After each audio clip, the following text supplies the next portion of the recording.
Hi, magandang gabi sa lahat, magandang umaga at magandang tanghali kung anong oras nyo man ito mapapanood. So, ngayong panahon na ito, gabi dito, no, as of this recording, ah, meron akong ipapasabog sa inyo in the next few days, no. Meron akong may interview dito sa channel ko na talaga namang kasama doon sa humanitarian at saka kasama talaga doon sa FFCI, no. Mataas yung katungkulan niya. And in fact, yung pagkawala niya sa FFCI yung nagsimula ng pagbagsak ng FFCI. No, ano yung FFCI? Ano yan? FLM Family Club Incorporated. Gagawa ako ng video about that in the future, no?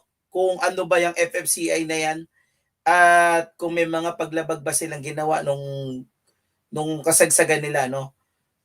Sabi ni Dong Batalan, wala na daw FFCI ngayon. Pero well, ngayon, pag-usapan natin, no? Pag-usapan natin. Kasi napakadali nang makalimutan kung saan nanggaling ito si FLM. I mean, yung kasikatan niya, ano yung reason bakit siya sumikat, no?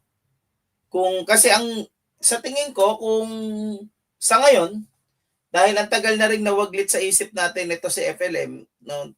Hindi na nga siya naging active ng mga nakarang panahon, no? Nag-focus siya doon sa pagsusugal-sugal, doon sa casino, kung ano man yung ginagawa niya doon.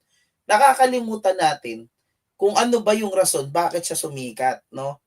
O alam natin na namigay siya ng bigas, nagkaroon ng Mayaman Challenge, pero napakadali kasing maisip yung pagmumukha ni Francis Leo Marcos, ni FLM, ni Norman Mangusin, na nagmumura siya ng hindi rotot ka minuto, tapos yung puro PI, puro PI, puro PI, di ba? I mean, ganun yung nakikita natin sa kanya, tsaka yung kabastusan niya, tawag siya ng tawag ng bobo doon sa mga nanonood sa kanya, mga ganun, no? Pero once upon a time, no, bago siya makulong, iba yung kanyang ugali. So, para maintindihan natin, no, panoorin natin ito. Ito ay nanggaling ito sa video ni Bungo, no? Bungo TV. Kinompile niya itong video na ito matagal ng panahon na, nire-upload niya recently, no?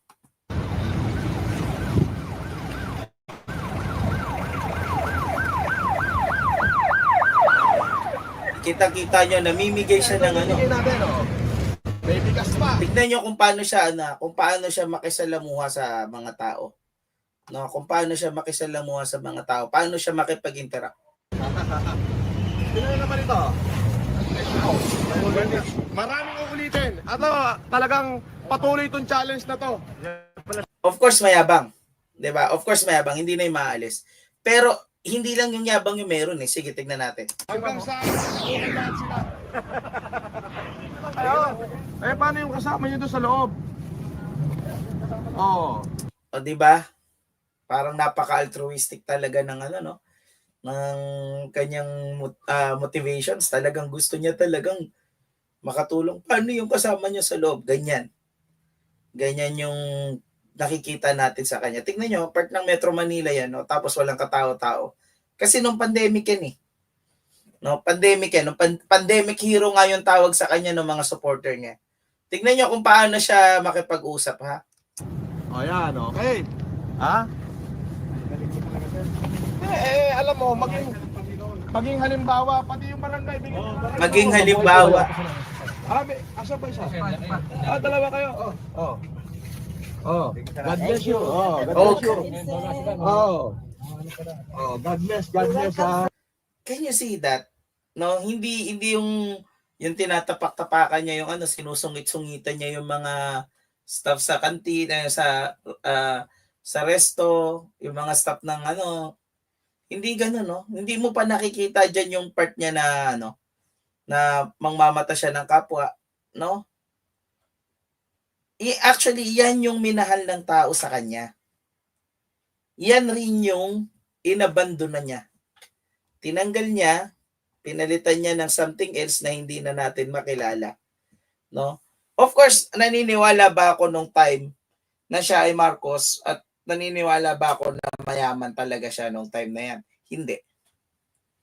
Hindi. Kasi, for me parang nagsho-show lang siya eh.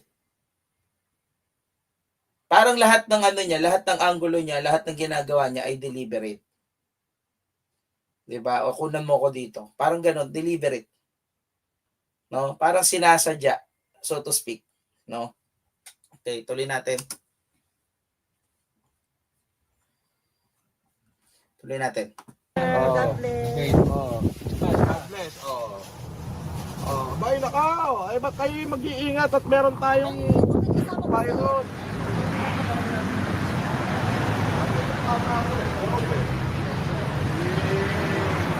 Di ba? Nakikita natin talagang kayo mag-iingat kasi meron tayong virus, ganyan.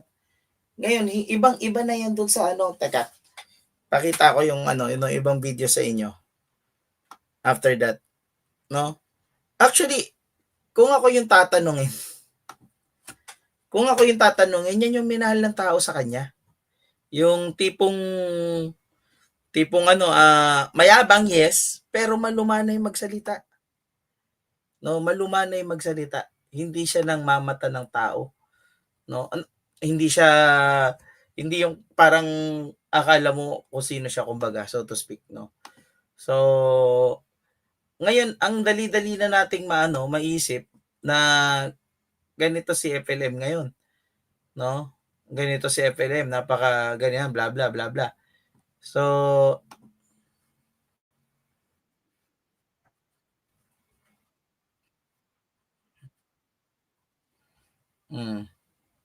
no? Naghahanap ako ng video niya, pero definitely alam ko naman na alam niyo yung video na yun, yung nagbumumura-mura siya, ganyan. Ito. Ito yung magandang ano, no? Magandang gawing example. Okay, wait lang ha. Ayan. Okay, fast forward natin ng konti, no? News, nakalagay dito, any information on the whereabouts of the said accused may Nakita be niyo yung swag? reported through this number.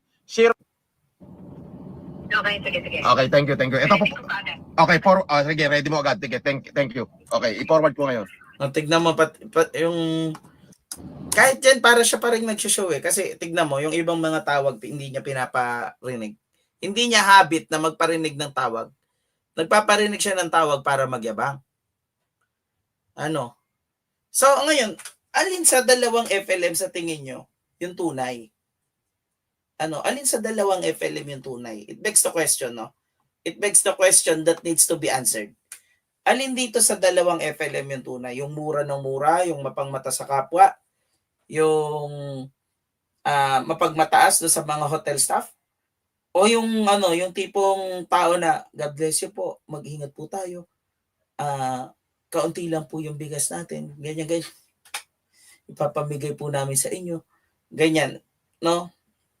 So sa mga naniniwala pa dito sa taong ito, no, magantay kayo kasi yung isa sa mga pinakamalapit na naging bataan nitong si FLM ay interviewin ko dito sa channel na ito. Sundan nyo lang, no? Sundan nyo lang. Tapos, what to come, no?